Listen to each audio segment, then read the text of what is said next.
सुनीति कुमार चाटुर्जिया का एक कथन रखता हूँ। इस वक्त लड़ाई शुरू हो चुकी है और हिंदी के प्रश्न पर बहुत सारे लोग जो हैं वो आपत्ति कर रहे हैं। तो दिनमान में अज्ञेय ने बहुत सारी टिप्पणियाँ की हैं और उन टिप्पणियों में 2 टिप्पणियों का जिक्र अब मैं आपके सामने करूँगा।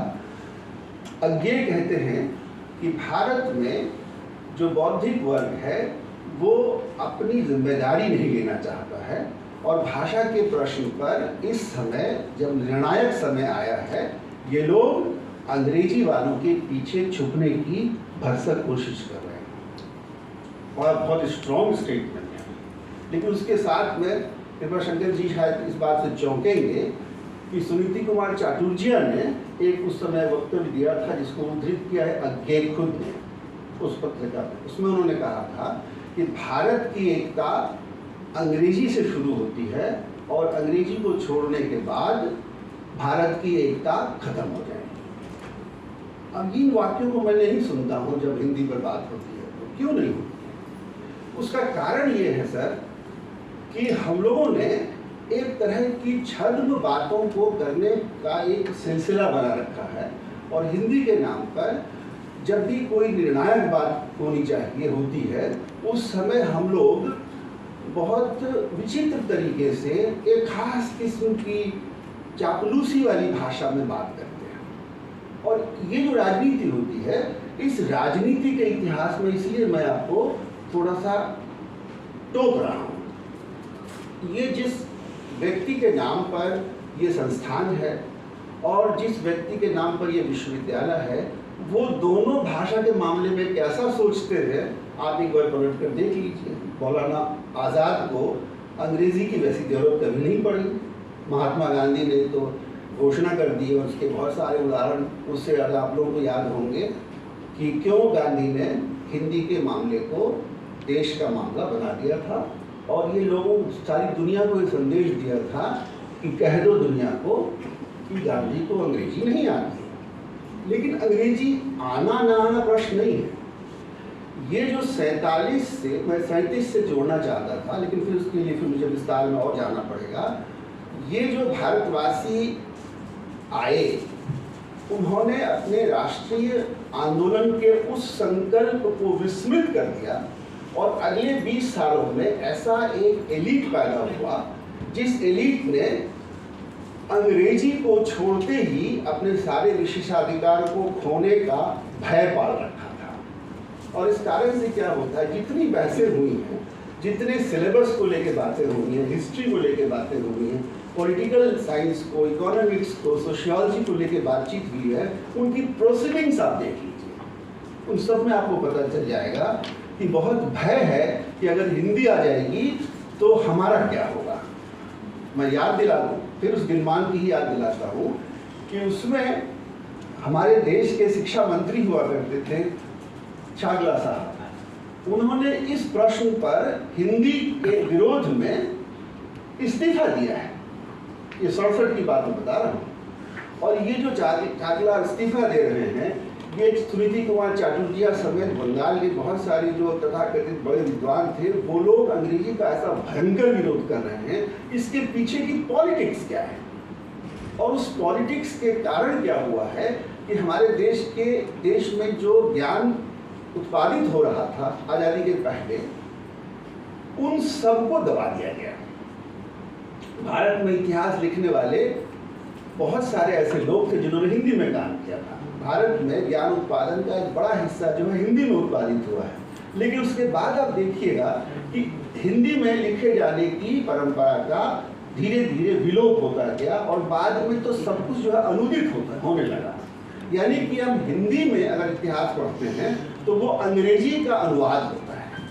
यहाँ एक बड़ी बात दिक्कत ये पैदा हो गई। ज्ञान की भाषा जो है अगर वो हिंदी में आ भी रही है तो इस रूप में आ रही है कि उसकी शब्दावली, उसकी पद्धति, उसका सब कुछ जो है वो अंग्रेजी में है और उसके बाद उसको हिंदी में लाया गया। और ये नई हिंदी थी। ये नई हिंदी ऐसी थी जिसके पीछे अंग्रेजी दिमाग काम कर रहा था। और इस कारण से मैं ये बताना चाहता हूँ, मेरी स्पष्ट धारणा है, मैं इस पर घंटों बहस करता रहा हूँ और मैं सबको बताना चाहता हूँ कि जब तक ये हिंदी में अंग्रेजी मानसिकता के लोग जब तक रहेंगे और हिंदी करते रहेंगे, हिंदी की हत्या होती रहेगी और ये निर्मम तरीके से भारतीय भाषाओं के अधिकारों की बलि देते रहेंगे। आप कोई भी बात उठाइए, ये ऐसी 360 डिग्री के बाहर की बात ले आएंगे कि आपको समझ में नहीं आएगी भाई अब इसमें क्या बोल रहे हैं। पूरा देश जो है हिंदी को स्वीकार कर रहा है, जबकि भारत की राजनीतिक लड़ाई चल रही है। और जब भारत आज़ाद हो गया तब दुनिया भर के जंजाल बवाल सब खड़े हो गए। किसने खड़े किए बवाल? 67 में भारत का जो शिक्षा मंत्री है वो भाषा के प्रश्न पर इस्तीफा दे रहा है। और हम लोग को ये याद है, ईमानदारी से कहिएगा कि चावला ने हिंदी के प्रश्न को लेकर के इस्तीफा दिया है।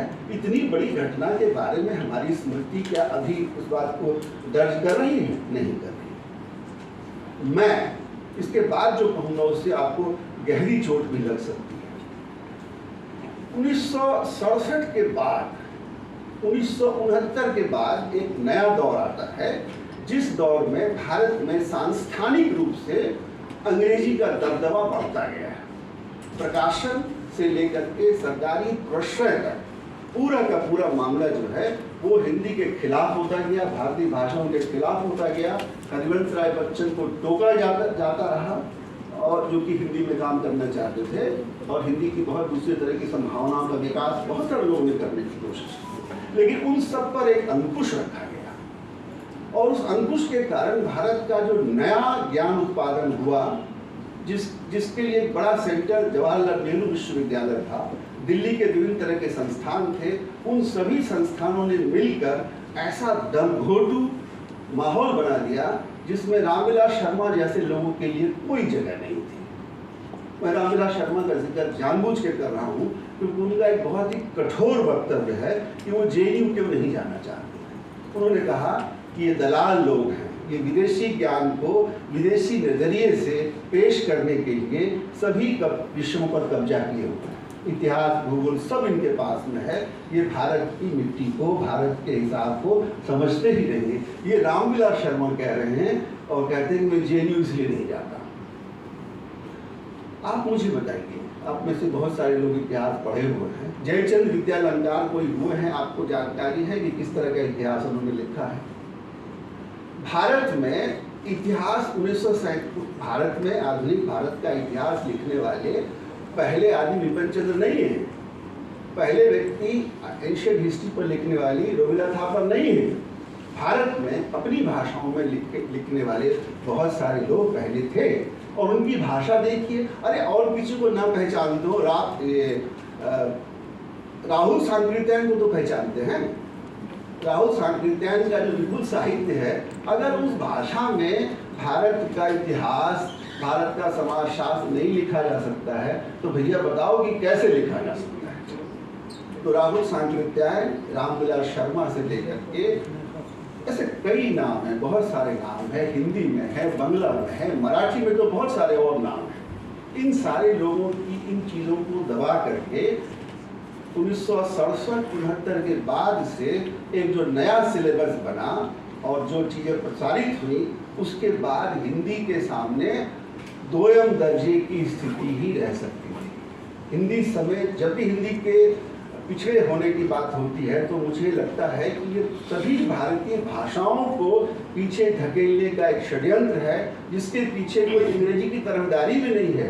ये जो एलिट है, भारतीय एलिट है, इस एलिट ने अपनी कल्चरल पॉलिटिक्स के तहत अपने दबदबे को बनाए रखने के लिए सांस्थानिक स्रोतों का दुरुपयोग किया है। आप किसी भी अखबारी दफ्तर में जाइए, अंग्रेजी का व्यक्ति फर्स्ट क्लास सिटीजन होता है और हिंदी और बांग्ला का व्यक्ति सेकंड क्लास या थर्ड क्लास का सिटीजन होता है। यूनिवर्सिटी में जाइए, अंग्रेजी का जो आदमी है वो फर्स्ट क्लास का प्रोफेसर होता है और हिंदी का प्रोफेसर या बांग्ला का प्रोफेसर दूसरे और तीसरे दर्जे का होता है। तो मुझे उम्मीद थी कि कुछ संस्थान ऐसे बनेंगे जो कि हिंदी के प्रश्न को उस इतिहास से भी जोड़ेंगे।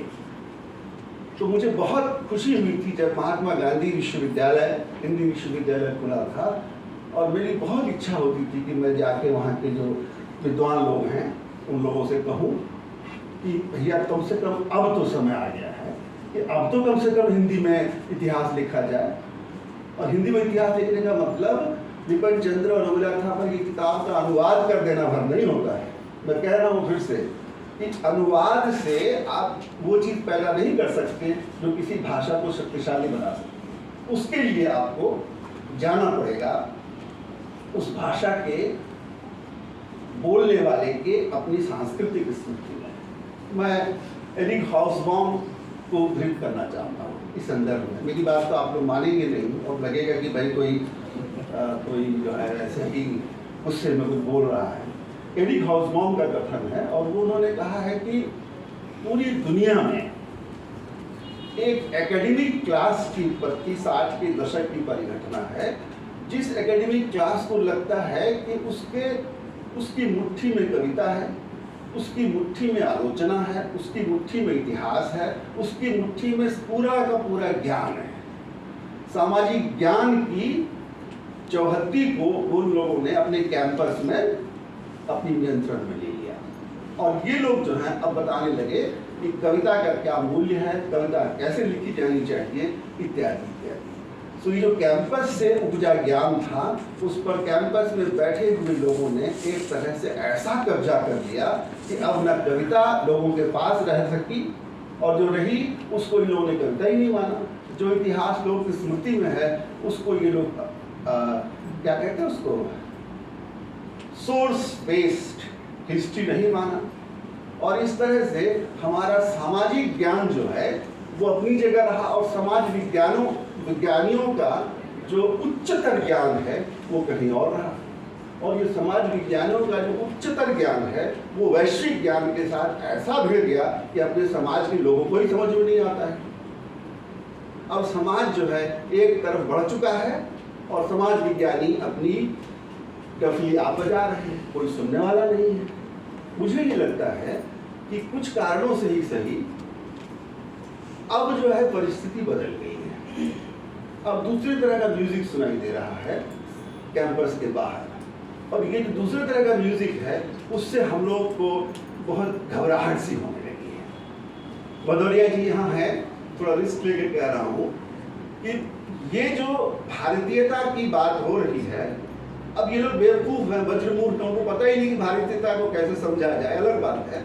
लेकिन भाषा के मामले में अब ये लोग जो हैं अब कुछ इस तरह की चीज़ें कर रहे हैं, उससे कम से कम अंग्रेजी का वर्चस्व तो जाएगा ही सर। अंग्रेजी का वर्चस्व जाएगा, उनका निशाना कहीं और है। लेकिन कभी कभी बुरी चीज़ों के बीच में से भी कोई अच्छी चीज़ निकल आती है। इसलिए अंग्रेजी का वर्चस्व, अंग्रेजीता का वर्चस्व तो गया ही गया है।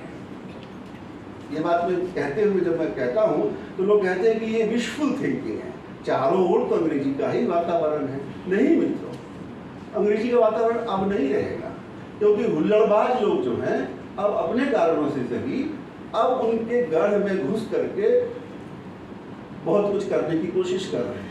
और इस कारण से क्या होता है कि अब जो है हुल्लड़बाजों के भरोसे ही हिंदी का भविष्य, भारतीय भाषाओं का भविष्य हो रहा है, तय होगा। हमारी विडंबना ये है कि सच्ची बात को, अच्छी बात को कहने के बाद सुनने वाले लोग तब नहीं थे और अब ये लोग तो हमारी बात क्या ही सुनेंगे।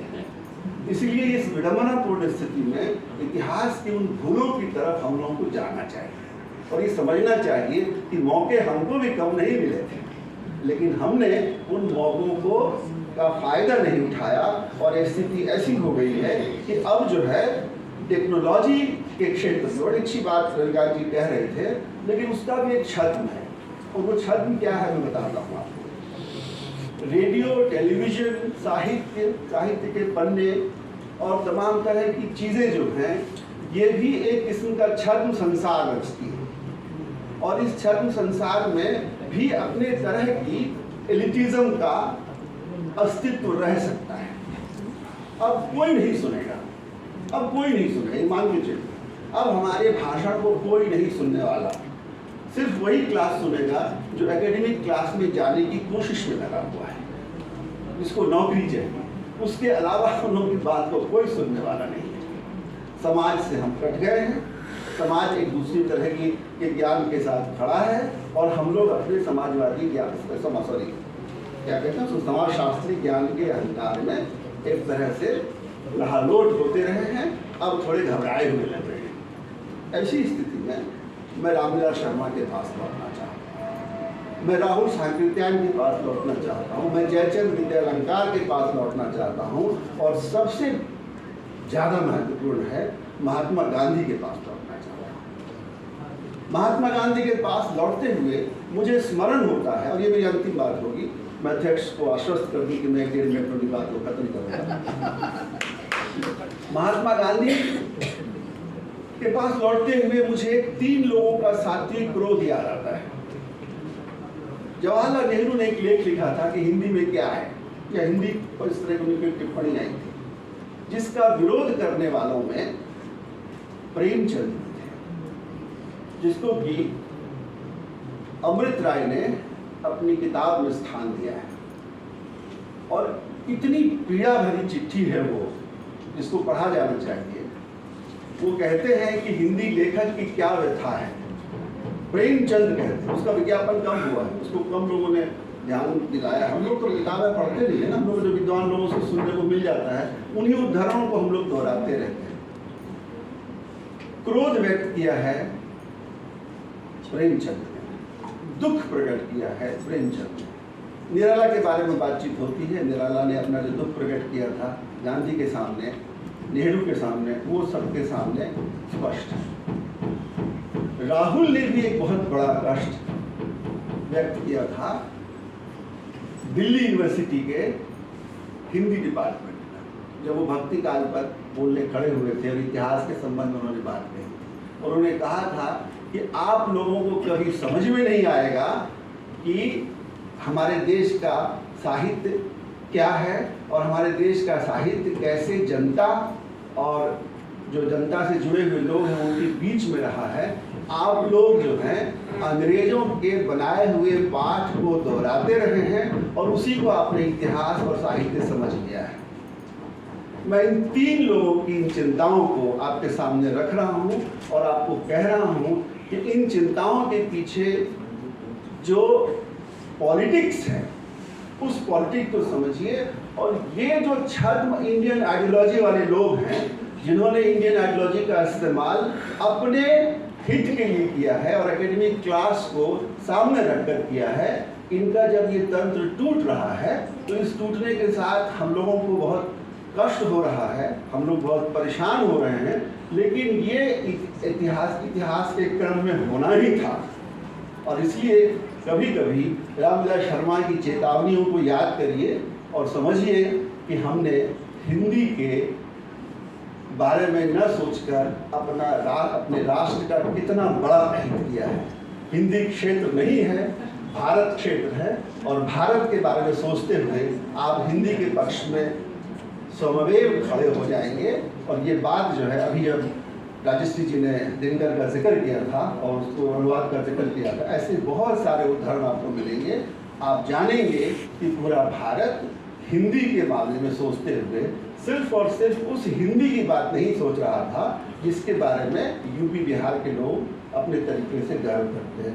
हिंदी भारत है, और हिंदी को पीछे रखने की इस मुहिम में भारतीयता की हत्या होती रही है, और ये हत्या करने वाले लोग अंग्रेज नहीं थे, हम भारत के लोग थे जिन्होंने अंग्रेजों को अपना पूर्वज मानसिक रूप से मान रखा था।